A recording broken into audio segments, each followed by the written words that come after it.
Hello friends, welcome back to my channel trend electronics. നമ്മളിന്നൊരു റീവർക്കിൻ്റെ video, ഈ ഇരിക്കുന്ന ഒരു ആംപ്ലിഫയർ ആണ് നമ്മളിന്ന് റീവർക്ക് ചെയ്യാനായിട്ട് പോകുന്നത്. അത്യാവശ്യം ലോ ബഡ്ജറ്റിൽ ആരോ ചെയ്ത് കൊടുത്ത ഒരു ആംപ്ലിഫയർ ആണ്. നിങ്ങൾ കാണുമ്പോൾ തന്നെ അറിയാം, കരോക്കെയൊക്കെ വരുന്നൊരു ഐറ്റം ആയിരുന്നു. കരോക്കെ മൈക്കും ബേസ്, ട്രിബിള്, വോളിയം, ഗെയിന്, സബിൻ്റെ വോളിയം എല്ലാം കൂടെ വരുന്നൊരു ലോ ബഡ്ജറ്റിൽ ചെയ്തെടുത്തൊരു 100 ലെഫ്റ്റ് റൈറ്റ് 200 വാട്ടിൻ്റെ സബ്. ഈ ഒരു രീതിയിലാണ് ഈ ഒരു ആംപ്ലിഫയറിൻ്റെ സ്പെസിഫിക്കേഷൻ വരുന്നത്. അപ്പോൾ ഇതിൻ്റെ ആ വയറിങ് ആയാലും സ്പീക്കർ ലൈൻ ഇട്ടിരിക്കുന്നത് വയറിൻ്റെ ഗേജൊക്കെ ആണെങ്കിലും തീരെ കുറവാണ്. പിന്നെ സ്പീക്കർ പ്രൊട്ടക്ഷൻ ഇല്ല. പിന്നെ 24 വോൾട്ടാണ് ട്രാൻസ്ഫോമറായിട്ട് അവർ യൂസ് ചെയ്തിരിക്കുന്നത്. അത്യാവശ്യം ഞാൻ നേരത്തെ പറഞ്ഞ പോലെ ആ ഒരു രീതിയിൽ തട്ടിക്കൂട്ടായിട്ടുള്ള രീതിയിൽ ചെയ്തെടുത്തിരിക്കുന്ന ഒരു ആംപ്ലിഫയർ. അപ്പോൾ ഇതിൻ്റെ മോഡിഫൈ ചെയ്തിട്ട് ഇതിൻ്റെ ഫ്രണ്ട് പാനൽ വരെ നമുക്കൊന്ന് മാറ്റി നല്ല അടിപൊളി ഒരു ലുക്കുള്ളൊരു ആംപ്ലിഫയർ ആക്കി മാറ്റാനാണ് ഇതിൻ്റെ കസ്റ്റമർ നമ്മുടെ അടുത്ത് പറഞ്ഞിരിക്കുന്നത്. അപ്പോൾ ഇതിൽ കൊള്ളാത്ത ബോർഡുകൾ, ക്വാളിറ്റി ഇല്ല എന്ന് തോന്നുന്ന ബോർഡുകളെല്ലാം ചേഞ്ച് ചെയ്തിട്ട് എല്ലാം ബെറ്റർ ആക്കാൻ പറഞ്ഞായിരുന്നു. ബനാന സോക്കറ്റൊക്കെ വേണമെന്ന് ബാക്ക് സൈഡിൽ സജഷൻ പറഞ്ഞായിരുന്നു. അപ്പോൾ ഇതെല്ലാം ചേഞ്ച് ചെയ്ത് നല്ല കണ്ടീഷനായിട്ടുള്ള നല്ല ക്വാളിറ്റി ആയിട്ടുള്ള ബോർഡുകളാണ് നമ്മൾ ആഡ് ചെയ്യാൻ പോകുന്നത്. അപ്പോൾ ഇതിൻ്റെ ചാനൽ ബോർഡും ട്രാൻസ്ഫോമറും പവർ സപ്ലൈ ബോർഡും മാത്രമേ നമുക്ക് യൂസ് ചെയ്യുന്നുള്ളൂ. ബാക്കി കമ്പോണൻസ് ആയാലും ഫാൻ ആയാലും ടോൺ കൺട്രോൾ ആയാലും സബ് ഫിൽറ്റർ ആയാലും അങ്ങനെയുള്ള കാര്യങ്ങളൊന്നും നമുക്കിതിനകത്ത് വേണ്ട. ആ ബോർഡുകളെല്ലാം ചേഞ്ച് ചെയ്ത് നമ്മളെല്ലാം ലുക്ക് മൊത്തത്തിൽ മാറ്റിയെടുക്കുന്ന ഒരു വീഡിയോ ആണിത്. നിങ്ങൾക്ക് നമ്മൾ നേരെ വീഡിയോയിലോട്ട് കിടക്കാം. അപ്പോൾ ഫ്രണ്ട്സ്, അപ്പോൾ ഫൈനൽ ലുക്ക് ഇങ്ങനെയാണ് വരുന്നത്. നമ്മൾ നേരത്തെ പറഞ്ഞ കാര്യങ്ങളെല്ലാം ഈ ഒരു ആംപ്ലിഫയറിൽ ചേഞ്ച് ചെയ്തിട്ടുണ്ട്. അപ്പം അത് എന്തൊക്കെയാണെന്ന് വെച്ചാൽ നിങ്ങൾക്ക് ഫസ്റ്റ് ഓഫ് ഓൾ പറയാനുള്ളത് ഫ്രണ്ട് പാനൽ തന്നെ. ഫ്രണ്ട് പാനൽ നിങ്ങൾക്ക് കാണുമ്പോൾ തന്നെ മനസ്സിലാവില്ലേ നമ്മൾ അത് ചേഞ്ച് ചെയ്തത് നേരത്തെ കിടന്ന പാനൽ ഈ ഒരു പാനലും തമ്മിൽ എന്തൊക്കെ ഡിഫറൻസ് ഉണ്ടെന്നുള്ളത്. അപ്പോൾ നമുക്ക് ഇതിനെ ഓൺ ചെയ്തിട്ട് ഇതിൻ്റെ ഫ്രണ്ട് പോർഷനിൽ, അതായത് പാനൽ കൺട്രോൾ എന്തൊക്കെ ഉണ്ടെന്നുള്ള ഡീറ്റെയിൽസിലോട്ട് കിടക്കാം. നമ്മൾ ഇതിനകത്ത് വ്യൂ മീറ്റർ നൽകിയിട്ടില്ല. വ്യൂ മീറ്റർ കസ്റ്റമർ സജഷൻ പറഞ്ഞിട്ടില്ല. അതുകൊണ്ട് തന്നെ നമ്മൾ ഇതിനകത്തൊരു വ്യൂ മീറ്ററിൻ്റെ കുറവുണ്ട് നോർമലി ചെയ്യുന്നതിൽ വെച്ച്. ലെഫ്റ്റ് റൈറ്റ് വോളിയത്തിന് വേണ്ടി വലിയൊരു നോബ് നമ്മൾ ഇതിനകത്ത് കൊടുത്തിട്ടുണ്ട്. പവർ സ്വിച്ച് എല്ലാം നമ്മൾ നിങ്ങൾ നേരത്തെ വീഡിയോ കണ്ടല്ലോ, ആ ഒരു പവർ സ്വിച്ച് അല്ല ഇതിൽ നമ്മൾ കൊടുത്തിരിക്കുന്നത്. ഇതിൽ അത്യാവശ്യം വലിപ്പമുള്ളത് നല്ല ആംബിയർ എടുക്കുന്ന ഒരു പവർ സ്വിച്ചുകളാണ് നമ്മൾ നൽകിയിരിക്കുന്നത്. പിന്നെ 2 മൈക്കിൻ്റെ ഓപ്ഷൻ കൊടുത്തായിരുന്നു. നേരത്തെ പഴയ ആമ്പിൽ ഒറ്റ മൈക്കേ ഉള്ളായിരുന്നു. Mic volume, echo, delay, music, bass, treble, ഈ കൺട്രോൾ എല്ലാം നമ്മൾ കൊടുത്തിട്ടുണ്ട്. ഇതിനെല്ലാം നമ്മൾ ചെറിയ നോബ്സ് ആണ് നമ്മൾ ഉപയോഗിച്ചിരിക്കുന്നത്. സബ് വൂഫറിന് വേണ്ടി ഒരു വലിയൊരു കൺട്രോൾ നമ്മൾ കൊടുത്തിട്ടുണ്ട്. തൊട്ട് താഴെയായിട്ട് USB പാനലും. USB-യുടെ ബ്ലൂടൂത്ത് പാനൽ പകാരയുടെ നമ്മൾ സ്ഥിരം യൂസ് ചെയ്യുന്ന ആ ഒരു വൈറ്റ് കളർ വരുന്ന ഒരു പാനലാണ്, അനൗൺസ്മെന്റ് ഇല്ലാത്തൊരു ബ്ലൂടൂത്ത് പാനൽ.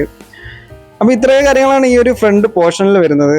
അപ്പം ഇതിൻ്റെ ഈ ഒരു ആംപ്ലിഫയറിൻ്റെ ഇൻസൈഡിൽ നമ്മൾ എന്തൊക്കെ ആൾട്ടറേഷൻ ചെയ്തിട്ടുണ്ട്, എന്തൊക്കെ വ്യത്യാസങ്ങൾ വരുത്തിയിട്ടുണ്ട് എന്നുള്ളതിനെ കുറിച്ചുള്ള ഡീറ്റെയിൽ ഇനി നമുക്ക് നോക്കാം.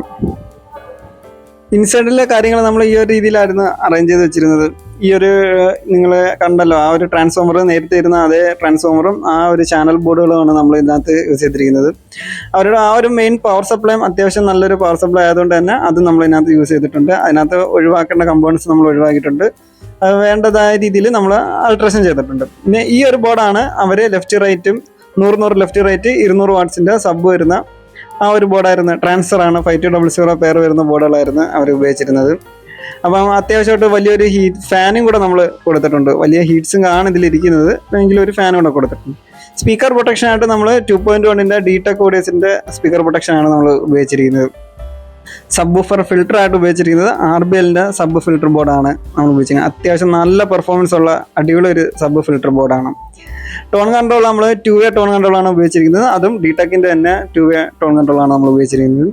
കരോക്കെ ബോർഡും DTECൻ്റെ കരോക്കെ ബോർഡാണ്. ഇതെല്ലാം നമ്മൾ കോമൺ ആയിട്ട് യൂസ് ചെയ്യുന്ന ഐറ്റംസ് തന്നെയാണ്. സ്ഥിരം ആംപ്ലിഫയറുകളിലൊക്കെ നമ്മൾ ഈ ഒരു ക്വാളിറ്റി ബേസ് ചെയ്ത് കൊള്ളാം എന്നുള്ളൊരു അഭിപ്രായം ഉണ്ടായിട്ട് മാത്രമാണ് ഇത് നമ്മൾ എല്ലാ ആംപ്ലിഫയറിലും ആഡ് ചെയ്യുന്നത്.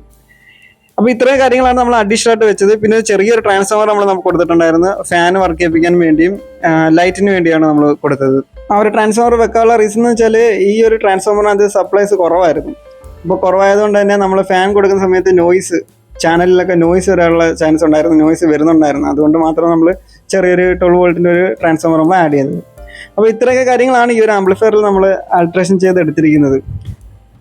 പിന്നെ ക്യാബിനറ്റ് നമ്മൾ നേരത്തെ പറഞ്ഞ പോലെ 4 ഇഞ്ചിൻ്റെ വലിയ ക്യാബിനറ്റ് ആയിരുന്നു നമ്മൾ മാറ്റിയിട്ടുണ്ടായിരുന്നു. DTECൻ്റെ ക്യാബിനറ്റിലോട്ട് ചേഞ്ച് ചെയ്തായിരുന്നു. പിന്നെ ബ്ലൂടൂത്ത് പാനലും ഞാൻ നേരത്തെ പറഞ്ഞായിരുന്നു. ഇത്രയൊക്കെ കാര്യങ്ങളാണ് ഈ ഒരു ആംപ്ലിഫയറിൻ്റെ ഇൻസൈഡിൽ നമ്മൾ ആൾട്രേഷൻ ചെയ്ത് വരുത്തിയത്. ഇതിൻ്റെ ക്വാളിറ്റി ബേസ് ചെയ്ത് നിങ്ങൾ കേട്ട് നോക്കുമ്പോഴേ അറിയാവൂ. അതിൻ്റെ ഒരു വീഡിയോ ഞാൻ എടുത്തിട്ടില്ല. പഴയ ഒരു ആംപ്ലിഫയർ വർക്കിംഗ് വീഡിയോ പുതിയതിൻ്റെ ഒരു വർക്കിംഗ് വീഡിയോ ആയിട്ട് ഞാൻ ഇങ്ങനെ കമ്പാരിസൺ ചെയ്യാൻ വേണ്ടി എടുത്തിട്ടില്ല. പക്ഷേ എങ്കിലും പഴയ ഈ ഒരു ആംപ്ലിഫയറിന് നമ്മൾ ആൾട്രേഷൻ ചെയ്ത ആംപ്ലിഫയറിൻ്റെ ഒരു വർക്കിംഗ് വീഡിയോ ഉറപ്പായിട്ടും ഞാൻ ഇതിൻ്റെ കൂടെ ഉൾപ്പെടുത്തുന്നതാണ്.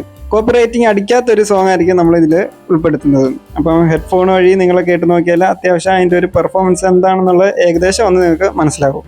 അപ്പോൾ ഒരു ടെസ്റ്റിംഗ് സോങ് ഞാൻ ഇടാം.